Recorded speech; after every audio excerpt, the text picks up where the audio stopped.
a charter expanded by the blood of generations. Those ideals still light the world, and we will not give them up for expedience' sake.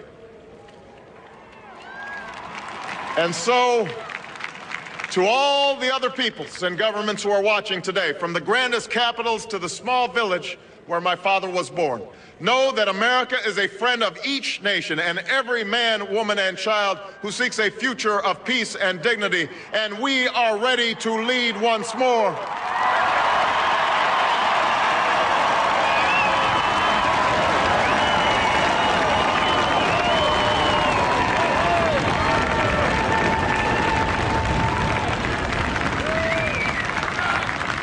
Recall that earlier generations faced down fascism and communism not just with missiles and tanks, but with the sturdy alliances and enduring convictions. They understood that our power alone cannot protect us, nor does it entitle us to do as we please. Instead, they knew that our power grows through its prudent use. Our security emanates from the justness of our cause, the force of our example, the tempering qualities of humility and restraint. We are the keepers of this legacy. Guided by these principles once more, we can meet those new threats that demand even greater effort, even greater cooperation and understanding between nations. We will begin to responsibly leave Iraq to its people and forge a hard-earned peace in Afghanistan. With old friends and former foes, we will work tirelessly to lessen the nuclear threat and roll back the specter of a warming planet. We will not apologize for our way of life, nor will we waver in its defense. And for those who seek to advance their aims by inducing terror and slaughtering innocents, we say to you now that our spirit is stronger and cannot be broken. You cannot outlast us, and we will defeat you.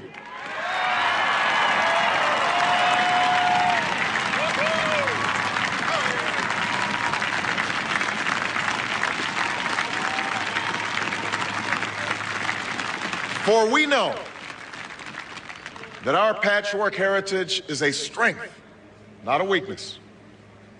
We are a nation of Christians and Muslims, Jews and Hindus, and non-believers.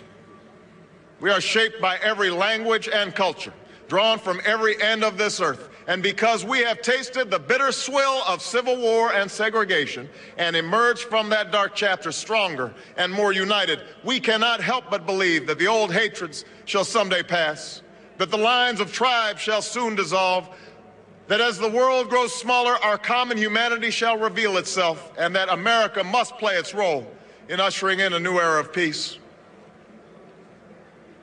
To the Muslim world, we seek a new way forward based on mutual interest and mutual respect.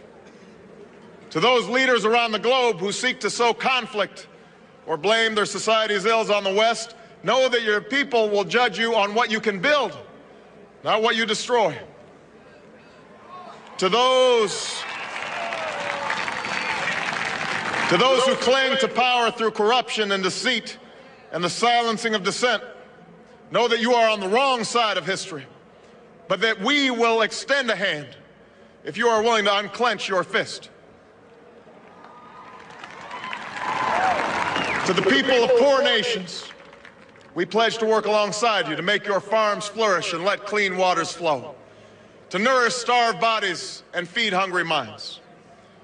And to those nations like ours that enjoy relative plenty, we say we can no longer afford indifference to the suffering outside our borders, nor can we consume the world's resources without regard to effect. For the world has changed, and we must change with it. As we consider the road that unfolds before us, we remember with humble gratitude those brave Americans who, at this very hour, patrol far-off deserts and distant mountains. They have something to tell us, just as the fallen heroes who lie in Arlington whisper through the ages.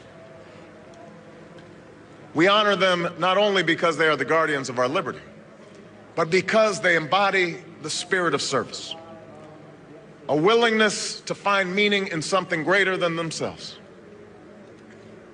And yet, at this moment, a moment that will define a generation. It is precisely this spirit that must inhabit us all. For as much as government can do and must do, it is ultimately the faith and determination of the American people upon which this nation relies. It is the kindness to take in a stranger when the levees break, the selflessness of workers who would rather cut their hours than see a friend lose their job, which sees us through our darkest hours. It is the firefighter's courage to storm a stairway filled with smoke, but also a parent's willingness to nurture a child that finally decides our fate. Our challenges may be new. The instruments with which we meet them may be new. But those values upon which our success depends, honesty and hard work, courage and fair play, tolerance and curiosity, loyalty and patriotism, these things are old. These things are true. They have been the quiet force of progress throughout our history. What is demanded then is a return to these truths.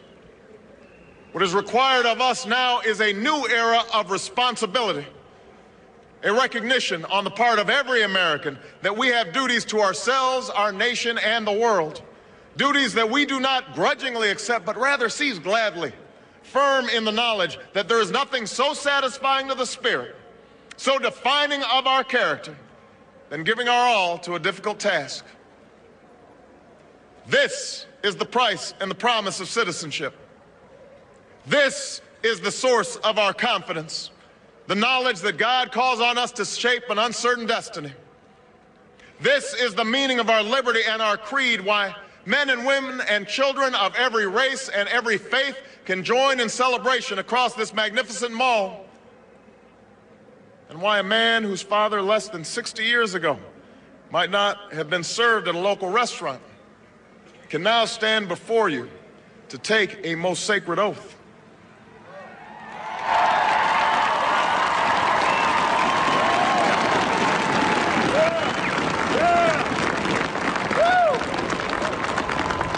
So let us mark this day with remembrance of who we are and how far we have traveled. In the year of America's birth, in the coldest of months, a small band of patriots huddled by dying campfires on the shores of an icy river. The capital was abandoned. The enemy was advancing. The snow was stained with blood. At a moment when the outcome of our revolution was most in doubt, the father of our nation ordered these words be read to the people. Let it be told to the future world that in the depth of winter, when nothing but hope and virtue could survive, that the city and the country, alarmed at one common danger, came forth to meet it. America, in the face of our common dangers, in this winter of our hardship, let us remember these timeless words. With hope and virtue, let us brave once more the icy currents and endure what storms may come. Let it be said by our children's children that when we were tested, we refused to let this journey end, that we did not turn back nor did we falter. And with eyes fixed on the horizon and God's grace upon us, we carried forth that great gift of freedom and delivered it safely to future generations. Thank you. God bless you. And God bless the United States of America.